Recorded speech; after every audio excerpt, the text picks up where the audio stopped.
Good evening, Bill Taylor here, Ken's 5 Digital Center. It is Wednesday night. Blessings to you and yours. Tomorrow, Baby Friday, and then the final weekend of April. And it will be one with a couple of big Fiesta events when you consider Friday and Saturday. In fact, two of the biggest. But first things first, an isolated thunderstorm over Gonzales. Come and take it, Gonzales, Texas. We've got a little flood advisory until just after midnight tonight. This is going to be south central, of course, Texas, but really kind of almost central Gonzales County, where some minor flooding will be impacting low-lying areas, drainage areas. There'll be some water over the roads. We've got some minor flooding ongoing, 1 to 2 inches of rain off of this one little thunderstorm here.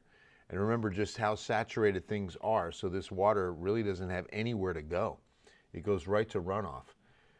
So an additional rain of up to about an inch expected in this little flood advisory area, which is really small. And it does kind of, let's see, first off, if it even includes the town of Gonzales, because it looks like it's awfully close. But first, let's get a good flat view here. Okay, it's really...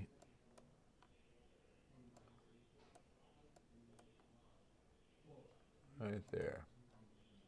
This is live radar. So it looks like it was over Gonzales right there and just erupted out of nowhere. Look at that. Just blooms right there. Look how fast it cranks right up in just a matter of minutes. 7:39 into 8 o'clock. And then we've got ourselves a nice thunderstorm at 8:15. Now, there's where the lightning was most impressive.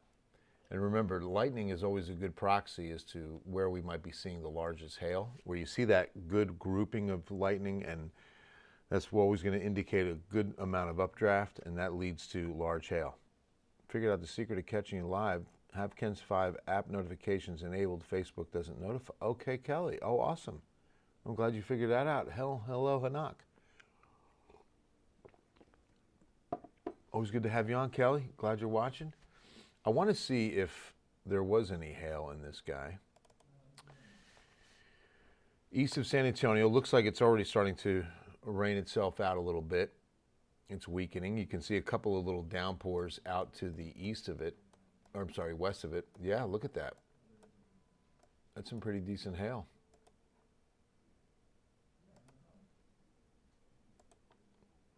1 inch.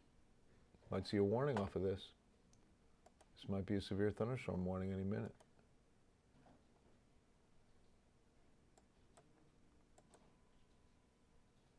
How does the weather look for... Tomorrow's your birthday, Harmony? What? No sound. I think we're okay on this end. Everybody else okay? Marcus, if you don't mind, just see if sound's okay on your end. I've got one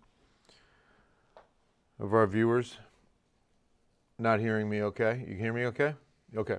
Just check things on your end, Grace. Well, Harmony, I've got a little pike roast going tonight just for you. Happy birthday, dear Harmony.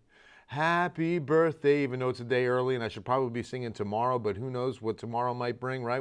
It's not guaranteed. We might even have tonight or tomorrow morning, but either way, I want you to have a happy birthday to you. Here you go, a toast. Blessings on your next trip around the sun. That's so cool. All right, so look at that. Little isolated storm. Few showers sneaking in south of Seguin right there.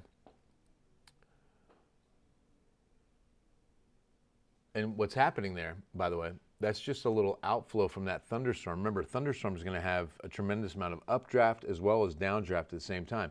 That downdraft will come down, hit the surface, shoot out, and hit a pocket of instability and of good moisture, and boom, start up another little shower. And that's what you're seeing just west of, what is that, Highway 80, southern Guadalupe County, south of Seguin.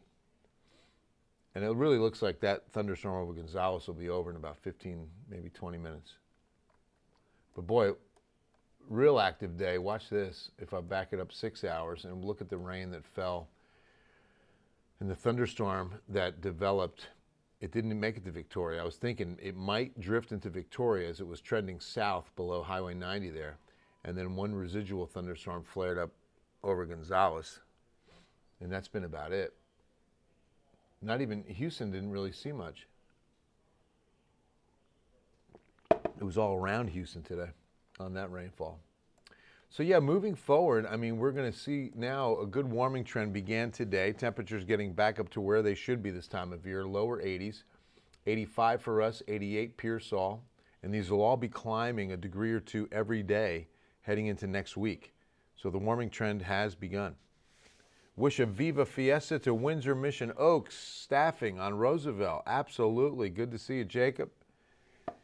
Hammer first, Bill. Say hi to my wife. Hello, Michelle. Good to see you, Michelle. Here's to Michelle. Oh, yeah.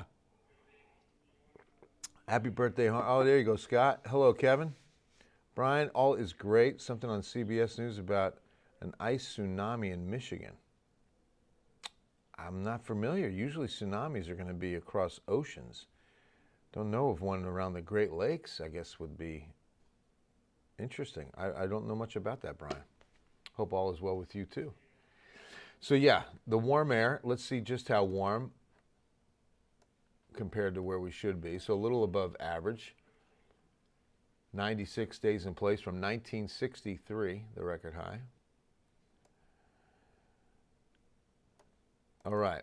So we're going to start seeing a little bit more warm air moving in from west to east in the upper levels, and that's going to really start capping things off, and rain chances are going away.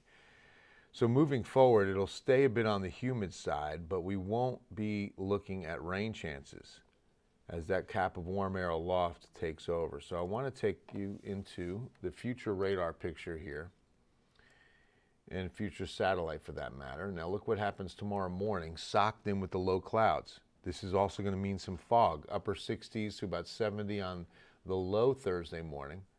And then a couple of little pop-up showers, according to the HRRR, which I would not rule out tomorrow afternoon.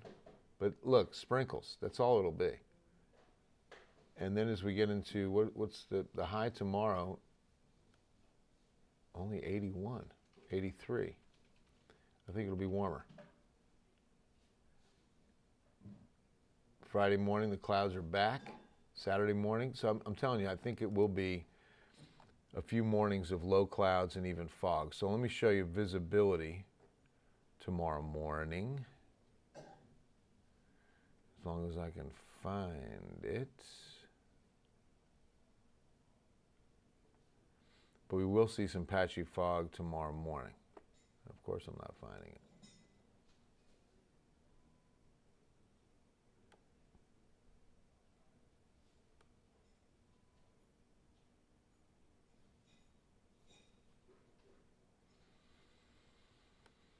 I'm not seeing it. All right, not going to worry about it. We will see some fog, and it wasn't even impressive. It was mostly north on 281, out over the hill country for, about, I would say, 6 to 9 a.m. is going to be some fog. And that's why we've got the weather impact alert for just tomorrow morning, because by the afternoon, partly cloudy.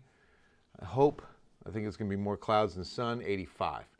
And then a little bit warmer, 86, 89, 90s as we get into the weekend and next week. Homemade triple cheese. Whoa, Jacob, there he goes. Any possibility of storms from the east? No, they won't make it. Yeah, Arthur, it's here to stay for a bit. 80s are pretty much the rule. 90s for several days, too. That's a good 5-day stretch of highs around 90. But no significant chance of rain. We get a front beginning of May, it looks like, and that'll cool us off heading into the first weekend of May, because we'll be right around 90 for several days, but then cool off and then have a north breeze in place heading into the first weekend of May. All right, guys, that'll wrap things up from the KENS 5 Digital Center on a Wednesday night. Tomorrow's Baby Friday already, cruising into the final weekend of April. And, maybe a sprinkle or two, but nothing too measurable expected in the forecast. I love you all. Stay cool, stay kind. God bless you. And we'll see you at 10.